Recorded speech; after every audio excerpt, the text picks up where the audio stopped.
Hi guys, Ben Carpenter here. Really quick introduction to the tricep video which I filmed earlier. When people perform bicep training, they'll often perform the elbow flexion with as little movement as possible. So very little shoulder movement. Very few people rely on compound movements to hit the biceps. With triceps it doesn't appear to be that black and white, so people are more inclined to use compound movements as well. So for example, close grip bench presses, JM presses, dips, etc. are some of the most popular tricep builders out there. So what I decided to do was go to the gym and perform a few different variations of tricep extension. So what I do is, with an empty bar, to start with I go to the forehead. There's no movement from the shoulder at all, so it's strict elbow extension.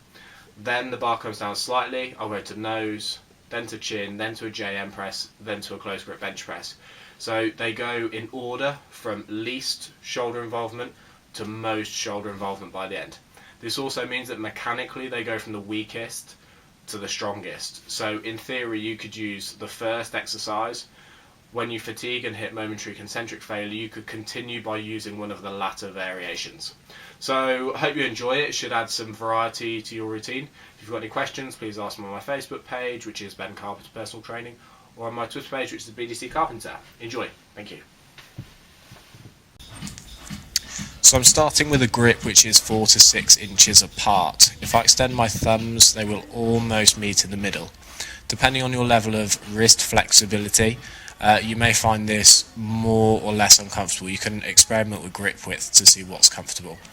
I keep my elbows pointing forward on this, so my upper arms are staying parallel.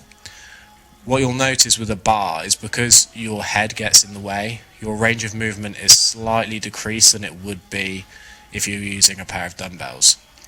So the first one was to the forehead, this one was to the nose, and now we're going to the chin. You'll notice this has got more movement from the humerus than the first two variations. So the upper arm has more movement, whereas the first two were stricter isolation movements.